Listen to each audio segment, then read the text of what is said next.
Halo, selamat pagi saudara, apa kabar Anda di pagi hari ini? Senang sekali saya Hendra Bakti hadir kembali menyapa Anda dalam Sapa Sosial untuk memberikan beberapa informasi dan juga perbincangan menarik untuk kita simak di pagi hari ini. Jangan lupa tetap semangat dalam menjalankan aktivitasnya. Semoga semuanya bisa berjalan dengan lancar dan tetap menerapkan protokol kesehatan. Hari ini kita akan berbincang dengan seorang penulis muda yang sudah menerbitkan buku yang banyak diminati oleh orang-orang, dan tentunya sebelum kita berkenalan dengan penulisnya, saya ingin membaca sepenggal kalimat yang ada di dalam buku yang berjudul Cinta dalam Naungan Tuhan ini. Wow. Nah, kita coba membacanya. Ketika hujan turun, aku selalu teringat dengannya. Rindu itu semakin hari semakin besar, semakin hari semakin mendesak untuk bertemu. Tapi apa yang harus kulakukan? Aku hanya bisa di sini membiarkan rindu itu layu, meski kerap kali hujan memberikannya obat. Tapi bagi rindu, obat yang dibawa hujan hanya bisa bertahan saat hujan berlangsung. Dan ketika hujan berhenti, maka sesak itu kembali lagi. Ada Mulyana Mursalim. Assalamualaikum, selamat pagi. Iya, saya buka mas. Iya, apa kabar? Ya, waalaikumsalam warahmatullahi wabarakatuh. Selamat pagi Kak, alhamdulillah kabarnya baik. Terima kasih sudah menyempatkan diri hadir di studio Kompas TV Makassar. Barusan tadi saya baca penggalannya, wah cukup romantis kata-katanya ya. Memang novel romance. Oh, novel romance, ini masuk dalam kategori novel romance. Ini mungkin bisa dilihat, judul dari novel ini adalah Cinta dalam Naungan Tuhan. Iya. Mungkin dari judul ini kita sudah sedikit mengerti gitu ya. Tapi lebih gamblang lagi jika Mbak Mulyana ini akan menjelaskan secara langsung. Perkenalan dulu deh, Mbak Mulyana sendiri saat ini sebagai seorang penulis muda, kegiatannya saat ini apa ini? Ya, jadi nama saya Mulyana Mursalim. Ya, saat ini saya baru lulus kemarin tahun 2020. Berarti angkatan corona ya? Iya, karena wisudanya online. Ya, jadi aktivitasnya sekarang saya magang di Ombudsman Republik Indonesia Perwakilan Sulawesi Barat. Sebelum melanjutkan kuliah di Universitas Gadjah Mada sudah lulus, tapi masuknya bulan Agustus. Jadi kesibukannya sekarang sambil biasa isi materi soal literasi juga, meskipun lewat virtual, dan masih sibuk nulis untuk buku yang keempat. Berarti Anda sudah sering sekali beraktivitas dengan suara, artinya berbicara begitu ya, sebagai narasumber di kegiatan-kegiatan begitu ya. Nah, sebenarnya Anda ini sejak kapan mulai menulis sebenarnya? Iya, kalau mulai menekuni dunia penulisan itu SMA kelas 2, tapi bakat nulisnya itu ada sejak SMP, karena biasa kita kan remaja dulu biasa curhat di diary ya. Dear Diary, jadi berawal dari situ bisa menghasilkan buku sampai sekarang. Itu saya dapat kok ya, Dear Diary ya. Gak jauh berbeda begitu ya angkatannya ya. Tapi memutuskan untuk kemudian tertarik dalam dunia kepenulisan itu dari SMP begitu ya. Apa yang membuat kamu tertarik menjadi seorang penulis begitu? Sebenarnya kalau tertarik itu dari SMA, cuman bakatnya itu ada dari SMP. Nah, tertarik itu saat SMA. Waktu itu sebenarnya saya awalnya ikut lomba, yang diadakan di Sulawesi Barat tingkat provinsi antar pelajar dan mahasiswa dan umum waktu itu. Dan saya coba kirimkan karya saya, dan alhamdulillah waktu itu masuk juara 3 dan itu dibukukan. Nah, dari situ awalnya, wah keren juga ya kalau tulisan kita ada dalam buku. Jadi awalnya, awal mulanya tertarik untuk menekuni dunia penulisan, apalagi masuk kampus, ikut organisasi, itu awalnya dari mengikuti kompetisi di dunia penulisan. Menjadi kepuasan tersendiri ketika tulisan yang kita buat masuk diterbitkan dalam sebuah majalah, sebuah halaman website, atau bahkan dalam sebuah buku, itu menjadi awal mula kamu mulai terpancing rasa cintanya untuk menulis begitu ya? Iya, betul sekali. Lalu kabarnya buku yang berjudul Cinta dalam Naungan Tuhan ini adalah bukan buku pertama Anda? Iya, bukan. Ini buku keberapa? Buku ketiga. Buku ketiga. Kita akan fokus ke buku ini nanti, tapi jelaskan terlebih dahulu 1-2 buku yang sudah Anda tulis itu seperti apa? Buku yang pertama itu adalah antologi. Jadi 2 buku sebelumnya itu adalah antologi, artinya kumpulan bersama. Itu kalau buku pertama itu adalah kumpulan cerpen tentang maladministrasi. Nah, buku yang kedua itu adalah buku antologi puisi. Jadi yang tadi cerpen, yang kedua itu puisi, dan buku yang kedua ini adalah kerjasama organisasi saya yang saya pimpin waktu itu dengan Forum Lingkar Pena Ranting Turki. Jadi buku antologi lintas 2 benua. Jadi Turki waktu itu. Kok bisa sampai sejauh itu gitu ya? Ada cerita di baliknya? Iya, karena ada organisasi yang menaungi, kemudian organisasi itu ada cabangnya di Turki, jadi kita kolaborasi di situ.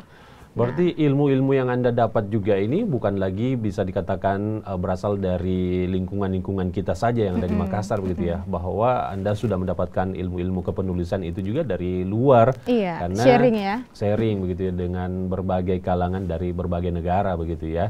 Oke, dari semua buku yang Anda sebutkan tadi antologi puisi dan juga ini itu novel solo pribadi, novel solo, kemudian berbau-bau romantis begitu ya.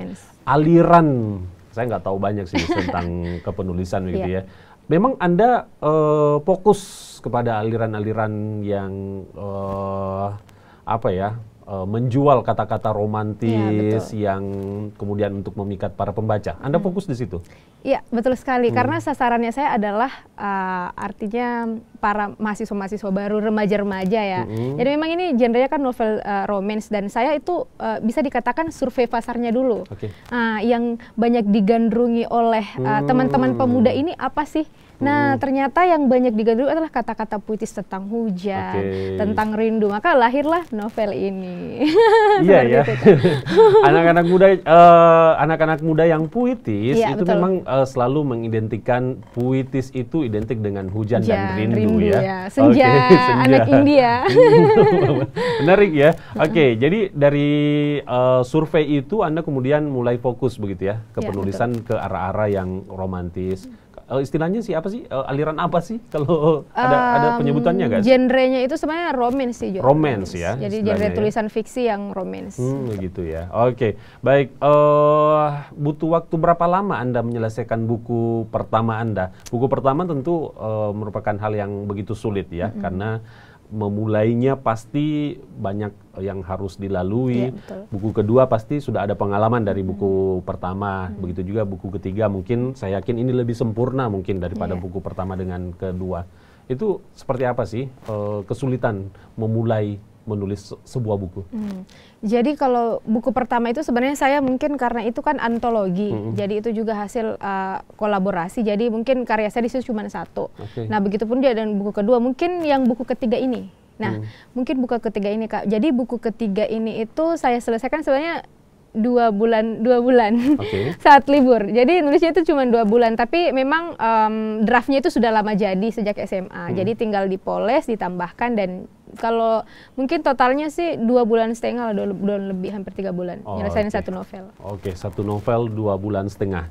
Dari sekian banyak penulis yang saya hadirkan di sini, itu dalam jangka waktu yang terbilang cepat sebenarnya. Karena ada beberapa penulis yang kemudian baru bisa menyelesaikan tulisannya setelah melalui berbagai pengalaman puluhan tahun, beberapa tahun begitu ya. Nanti kita akan kembali fokus ke buku yang sedang naik daun di Makassar ini, karena banyak orang yang berlomba-lomba ingin memilikinya begitu ya. Tapi setelah jeda, kita akan berbincang kembali dengan penulis muda Mulyana Mursalin. Tetap bersama kami di Sapa Sosial.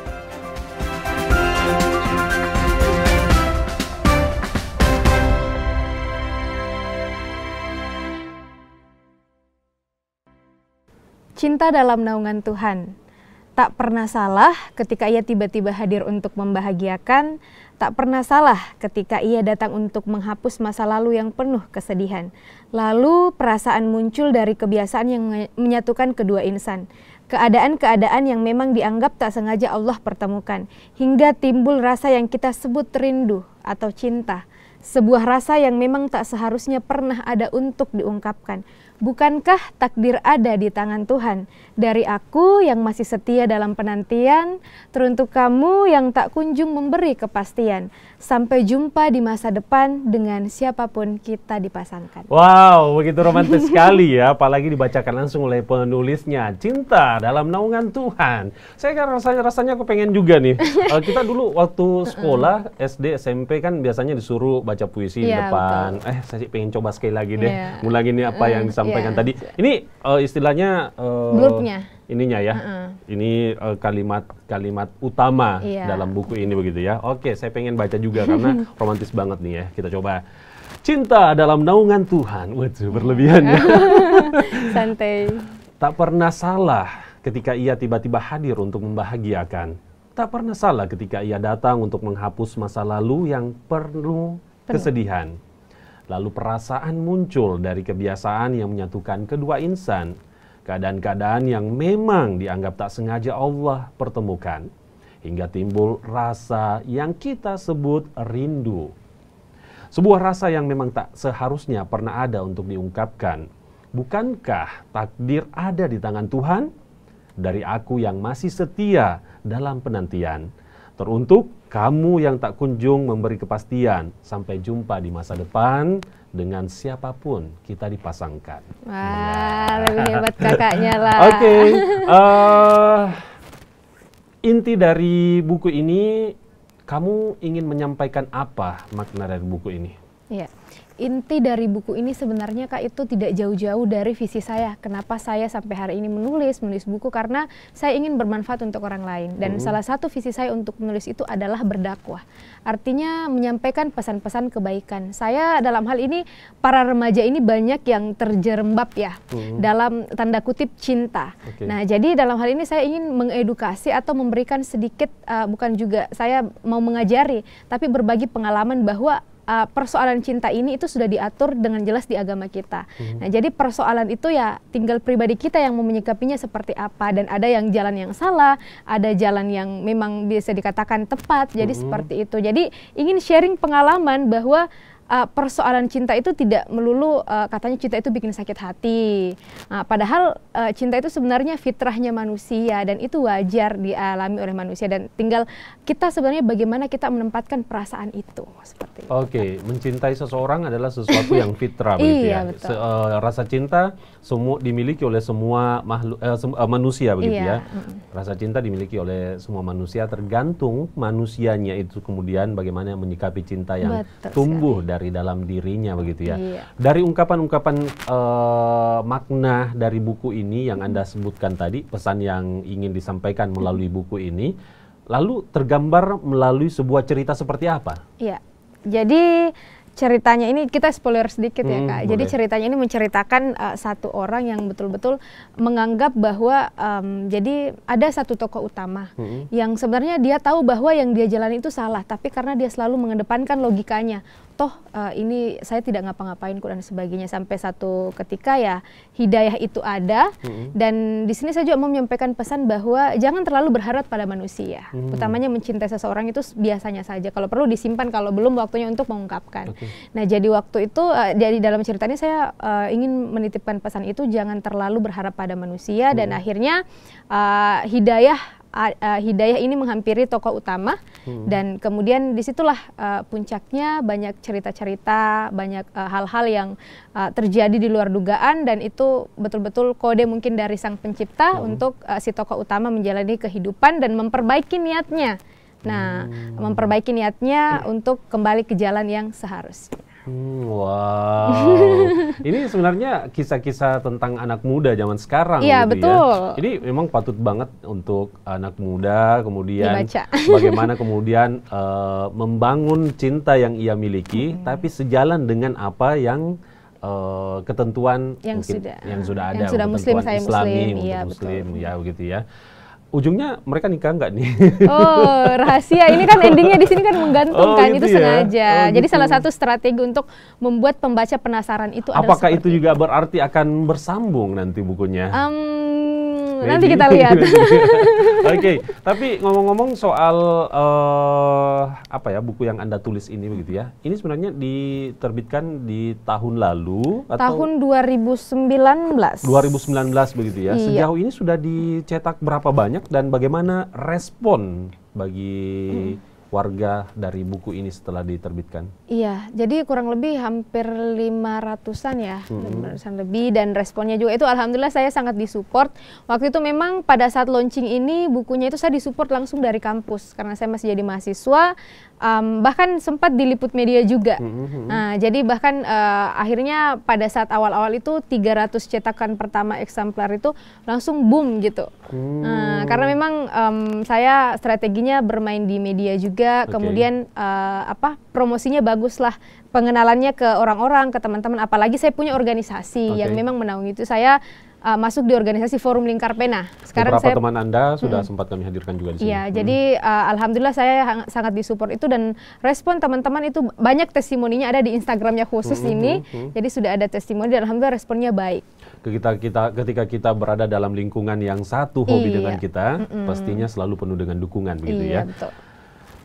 Aku merindukanmu dalam keadaan khawatir, menanti suaramu di sepanjang malam tanpa rasa getir. Apa kau baik-baik saja? Ketika kamu membaca pesan ini, cepatlah menghubungiku kembali. Aku tak bisa tidur tanpa mendengar suaramu. Wow.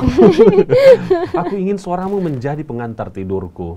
Suara lembutmu lah yang bisa meninambobokkanku. Jangan biarkan aku tertidur tanpa suaramu, karena tidurku tidak akan sama seperti kemarin. Mengertilah, mendengar suaramu membuatku merasa lebih nyaman. Kayaknya ada kata-kata surga begitu ya untuk kaum-kaum wanita begitu ya. Aduh. Apa sih namanya sosok imam ya, yang sebagai sosok utama. Imam dan Mira. Imam dan Mira. Oke. Menjadi menarik begitu ya bagaimana kisah cinta mereka apakah ini sebuah kisah nyata atau hayalan fantasi Anda belaka begitu? Atau bagaimana kemudian bisa menciptakan alur cerita seromantis ini?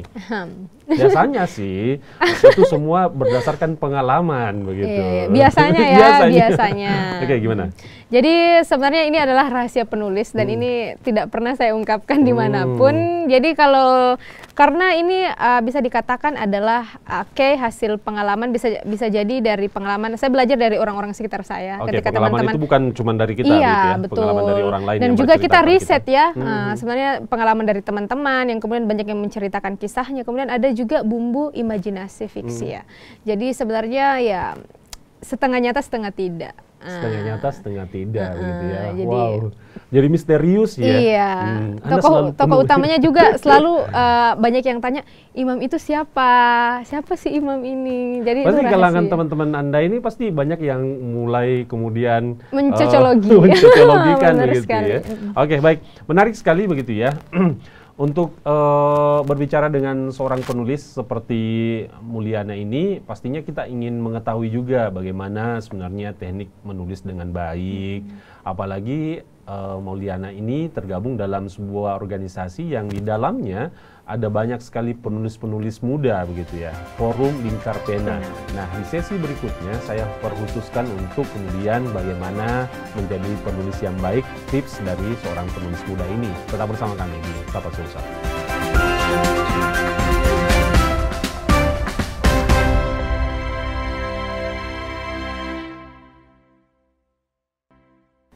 Apapun yang pernah terjadi, janganlah disesali, sebab kita tidak akan pernah bisa kembali untuk memperbaiki.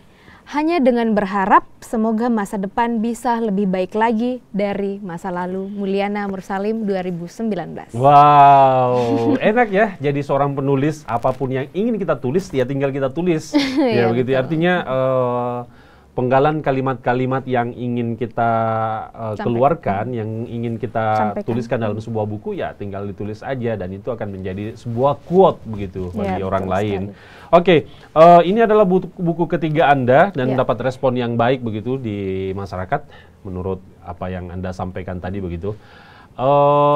Rencananya akan ada buku keempat dari Anda. Mungkin bisa sedikit rahasia dibagikan ke kita. Ini rencananya apakah masih novel-novel romance kayak begini atau seperti apa sih yang buku keempat yang akan Anda keluarkan ini? Rencana buku keempat, karena saya sudah menantang diri saya dan itu berhasil menulis novel, jadi buku keempat ini adalah lebih ke kumpulan quotes.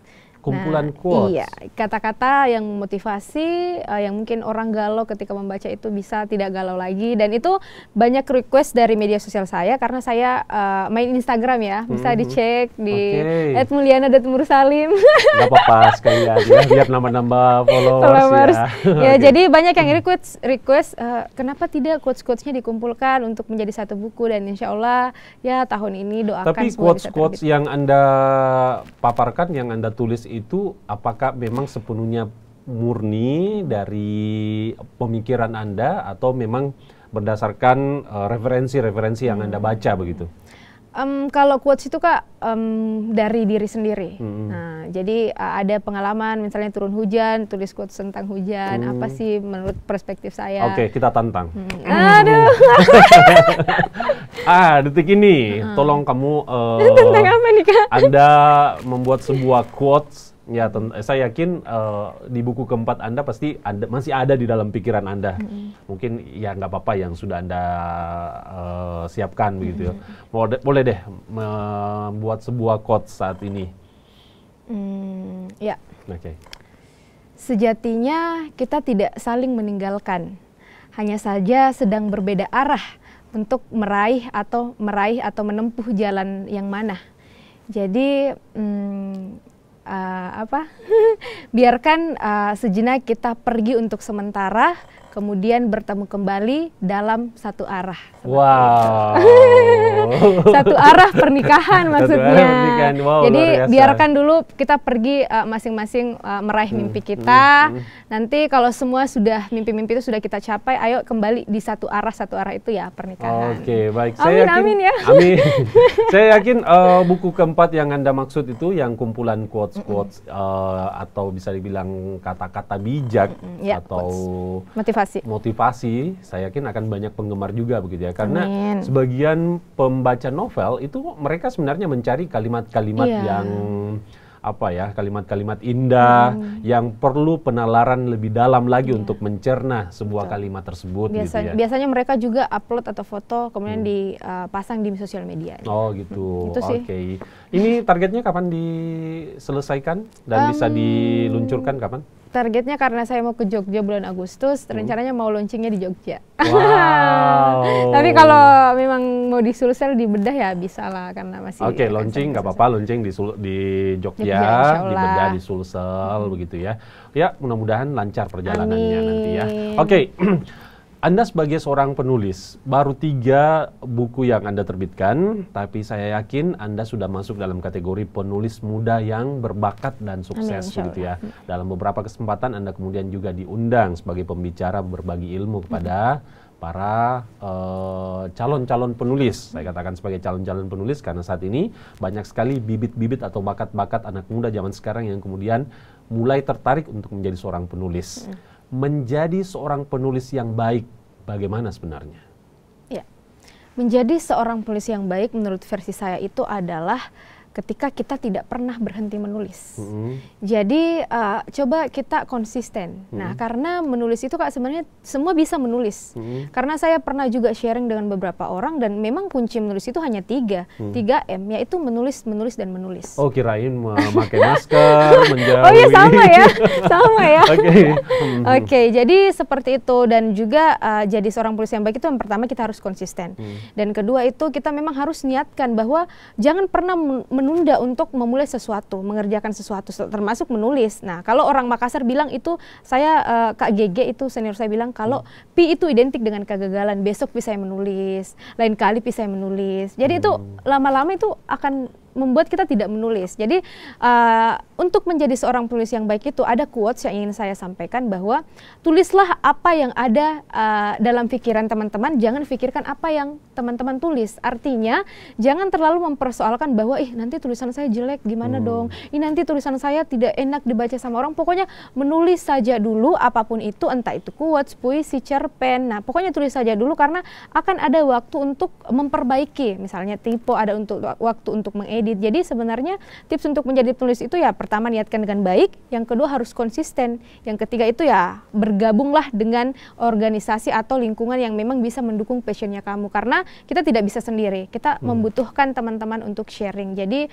seperti itu sih, dan jangan lupa untuk niatkan, konsisten, dan cari teman yang bisa mendorong bakat menulis kita. Itulah. Hujan yang jatuh mengenai kerikil kecil itu tidak butuh waktu yang lama untuk kemudian bisa membelah kerikil itu, iya, begitu betul. ya. Yang Itu penting artinya kita lakukan secara terus-menerus. Sesuatu yang pertama kali biasanya tidak sempurna. Iya, betul. Tidak ada yang sempurna ketika baru pertama kali, begitu ya. Tapi ketika diasah terus-menerus akan menjadi lebih baik lagi, begitu ya. Wow, luar biasa.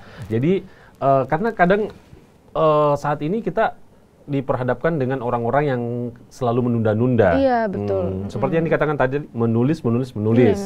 Jadi menulis aja dulu, nanti nanti ada saatnya kemudian tulisannya sudah mulai bagus dan lain-lain kayak Jangan gitu. takut untuk memulai. Nah, karena menulis itu adalah sebuah keberanian. Tapi menurut Anda sebagai seorang penulis muda, apakah penulis saat ini memang mendapat tempat atau panggung, diberikan panggung yang besar begitu untuk pemangku kepentingan? Artinya sebagai seorang penulis itu ada masa depan yang cerah, atau seperti apa sih pandangan Anda sebagai seorang penulis muda? Ya, saya pernah, saya lupa siapa yang mengatakan ini, kalau mau jadi orang kaya jangan jadi penulis. Tapi kalau kamu mau jadi orang yang abadi, yang selalu dikenang oleh banyak orang, maka menulislah. Jadi kita tinggal memilih apa. Kalau ketika kita berbicara ya seperti ini, kita akan dikenal. Oh, itu Mulyana. Tapi kalau kita menulis, maka kita akan dikenang. Jadi kita tinggal memilih apakah kita memilih untuk dikenal atau dikenang. Jadi sebenarnya itu. Dan untuk pertanyaan kakak tadi, apakah penulis ini mempunyai tempat sudah? Kalau saya saat ini panggung, ya panggungnya ya, karena ya betul, karena sudah acara-acara tertentu, pameran dan lain-lain kayak gitu. Ya, saya pikir sudah cukup karena banyak event-event yang memang menghadirkan penulis, kayak di Makassar itu ada MIWF, nah Makassar International Jadi banyak ya, dan banyak juga di daerah-daerah ada event-event tertentu untuk beberapa penulis, temu penulis dan sebagainya. Mungkin karena pandemi ini ya, meskipun itu harus terjadi lewat virtual dulu. Oke, kebersamaan kita dibatasi oleh waktu. Iya. Ya.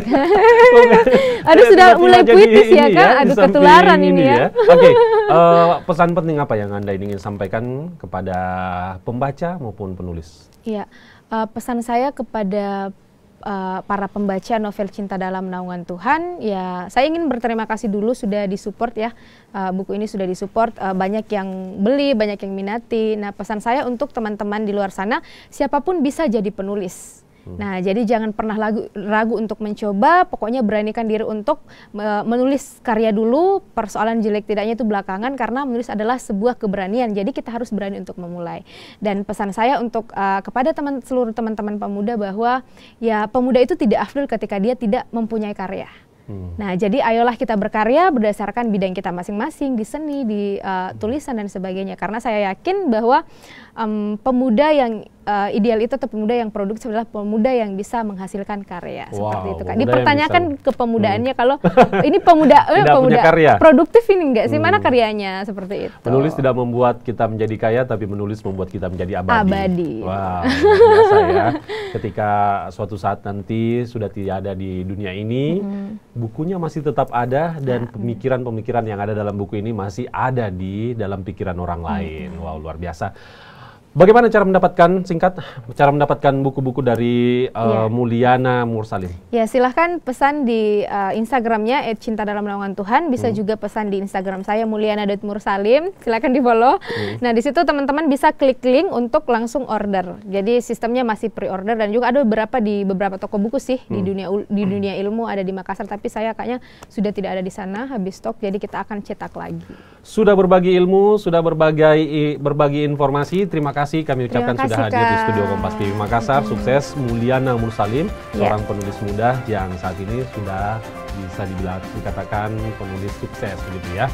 Terima kasih Anda telah bersama kami di Sapa Sulsel. Saya Hendra Bakti mengucapkan jangan lupa untuk menerapkan protokol kesehatan di tengah pandemi saat ini. Selamat beraktivitas, semoga sukses dan sampai jumpa.